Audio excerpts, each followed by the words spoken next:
And here we are. So the day has come. I sold my Rolex Air King. There it is. It was produced in the early 1990s. It was originally purchased in 1994 by the first owner for $1,894.38. I bought it in 2019. Kind of bought it on a whim. I thought, it'd be cool to have a Rolex, and Rolexes are obviously expensive, and this was about the least expensive one that you could buy. I purchased it for $2,550 on eBay, and then add tax, $2,800 all in, and I just sold it on eBay for $3,500. After fees and everything, I think it'll be about $3,000, so maybe $200 profit, which isn't much, and I wouldn't recommend you spend $2,500 or several, even $1,000 just to make a couple $100. But that's the way it worked out. One of the main reasons I'm selling it is that it's expensive and I don't feel comfortable wearing an expensive watch around. Another reason is that it's a little bit small on my wrist. And why don't I do a final little wear here while I still have it and feel that beautiful oyster clasp. Rolex is very well known for. You can see the clasp there. And there it is. So I'll let you be the judge. For me, it feels a little bit small. And like I said, it's an expensive watch. It's not something I just want to run around with. So I decided if I don't like it that much, why would I keep it to not wear it? Of course, you could keep it as an investment. I don't know how much it'll appreciate more. Rolex had a peak in sales and values about a year ago, and I know that's on the decline for at least 6 months or so. It's been on the decline. I don't know how much it affects these lowest end models, because this is something that's there's a bigger market for, because more people can afford it. So even though it's expensive, it's not $10, $20, $30,000 expensive and up like many Rolexes can go for. So I'll let you judge whether you think it's a little small or not. One of the reasons that I'm letting it go and I don't feel, so bad about it, of course you want something that's going to feel good on you, it's that I have another watch. This is an Omega Geneva model, which with not as nice of a clasp. It has a rough clasp. Maybe I could get it adjusted, but it's a little rough to take off. But it fits really nicely. It's a little, maybe about the same as the Rolex, but it feels slimmer. It's a little bigger, and it also has the date on it. And I really like this watch, and I got it for about $450, $500, also around the same time as the Rolex about 4 years ago. It could use a little adjustment. It's not perfect, and I hear these have some problems, and if you need replacement parts, they're either not available or very expensive.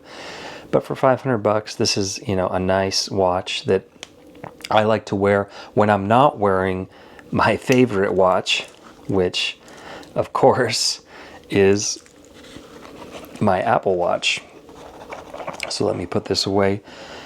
This is my Apple Watch Series 4, which I purchased for a very good deal, about $180 off of the Nextdoor app 3 years ago. Once my original Apple Watch, the screen began to fall off. I came home one day from work and I heard a crinkling sound, and I looked down and the screen, I thought I had stepped on some tape or something, and I realized it was the watch. The screen was separating from the unit, which I guess, I had it for 5 years. This was the original Apple Watch. This, like I said, $180 for something that costs $600. This is the stainless steel model a couple years earlier. The battery capacity is down. I could get the battery replaced, but it suits my needs still just fine. It has the nice Milanese loop. So this kind of gets my shiny silver Rolex fix in something that's 5 times less expensive and has much more functionality. Of course, I have my weather on here that I check. I have my calories that I check. I can start my workouts right away. Calendar events, time, and I can change the faces. You have the lunar calendar and photographs, and the GMT even. That's a popular model for Rolexes and other types of watches.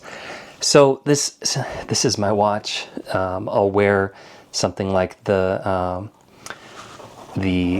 Omega on a special occasion, and that's good enough for me. So I've already made the sale, and this one is going to be going out tomorrow to an authenticator. So eBay has an authentication service. So just to show you a couple other watches that really scratch my itch, that honestly I don't even wear at all, just very rarely. This is a Seiko, also with the date. This is a diver watch, so the bezel moves. So you can, if you're underwater, you can use it to know how long you've been underwater. I have a chronograph Suisse, which was apparently a generic brand, but fairly high quality Swiss watches made in the post-World War II era, from what I understand, since Swiss watches became a thing. And this one is just really nice. I don't know if the detail is coming across there, but it's just lovely detail and craftsmanship. And this I got for, I believe it was $200 or $300, so it was inexpensive. I don't wear it. It's a dressier watch. I may wear it sometime, so it's more of a collectible. I just wanted to have a vintage watch in my collection, and this one doesn't break the bank, so I'm going to hold on to that one. And then another watch that I just recently got is this. So this is called a Dogma watch, and this was my grandfather's watch in World War II. So when he fought in the September campaign against the Germans in Poland, and then was taken prisoner and was in a German POW camp in Bavaria until April 45, when part of General Patton's forces liberated him. This was his watch, so this is what he used to keep time when he was sitting in the camp in World War II. And so, of course, it has, sentimental value and historical value, and just a personal appreciation from me, more so than any other watch, even much more expensive. So I'm not sure if it runs. It may need to be serviced. It's a chronograph, so it has the stoppers. I'm not going to press anything. I don't want to damage anything. I see my mom printed out a eBay listing that someone was selling one here for $1,000, so $999. I haven't researched these to see how much they're going for, but of course I wouldn't sell it. But I'll be interested to see how much it's worth. So that's something I'll check out. So as you see, I've got a nice little watch collection. People will say, "Oh, the Apple Watch doesn't count." Okay, so if we don't count the Apple Watch, that's 4 cool watches that I'm gonna have and keep after the Rolex goes out the door. So honestly, I felt more anxious owning it than it being a cool thing. If I was wealthier and this was just a smaller percentage of my net worth, then I think it'd be less of a big deal to have a Rolex. And ideally, like I said, I want something that's going to feel perfect for me. I probably would ideally like something like an Explorer, a 40 millimeter Explorer, but those retail, I believe, start at $7,000, and it's very hard to buy one retail. You have to get it through a reseller, and that might be close to $10,000. And or an Air King, the new Air King, and I think it's been about 10 years since it came out, but it was updated a year or two ago with some nice little features, and that one is also a big boy. I believe it's 41 millimeters. So in the future I might get a Rolex, but I want it to be something that's going to fit me well. I want it to be something that I'm going to wear, and I think it should be something that's more as a part of an achievement in my life. This was just a choice I made. It was pre-pandemic. I'd had a very challenging past 5 years. I'm not going to go into that now, but with family health issues with one of my family members that caused a lot of big challenges for us. But I decided to get myself something nice, And in this case, I'm going to move on.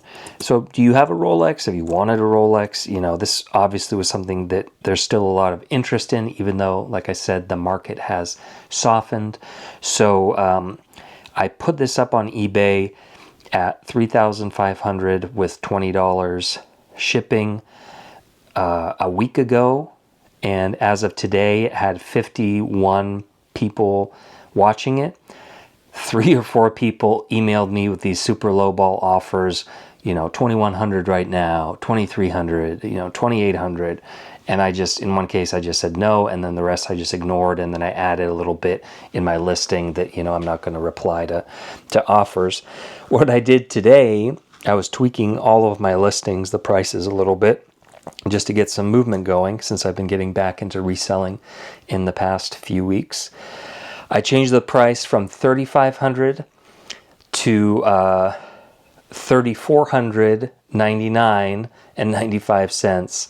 So just 5 cents less.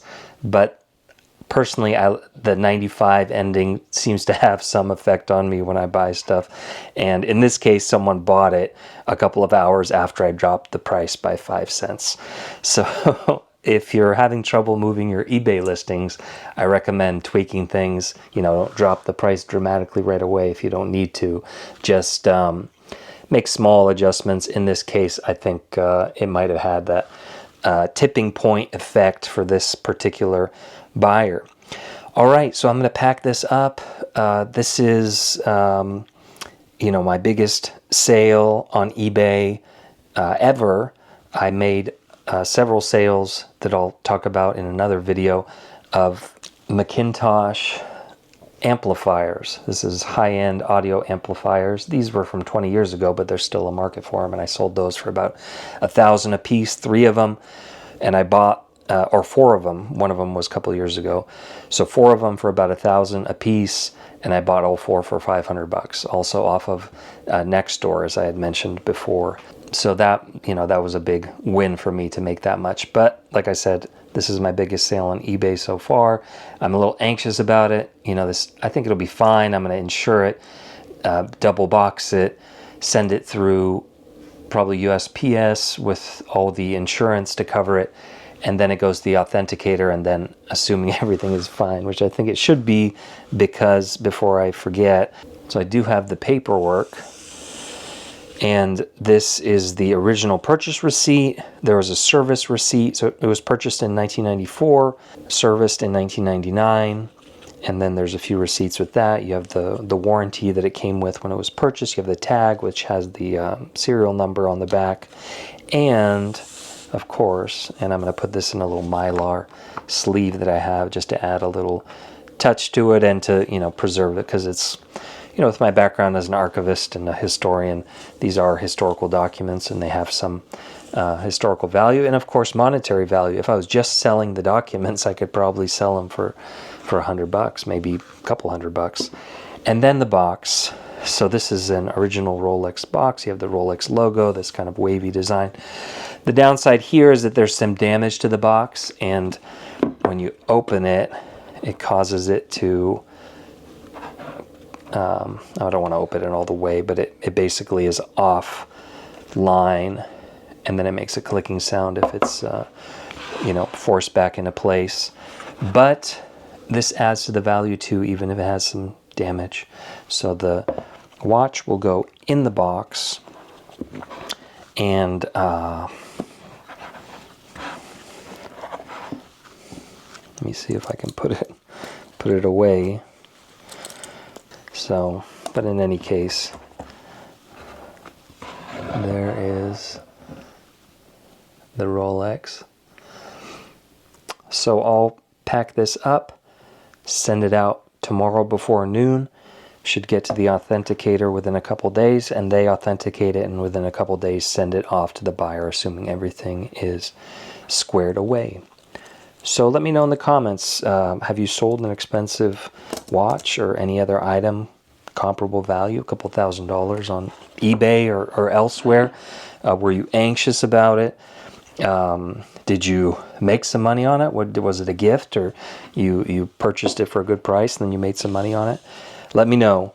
For me, like I said, just a couple $100. I wouldn't recommend spending that much just to potentially make that much. You want to try to, spend, and then you hear the clicking sound.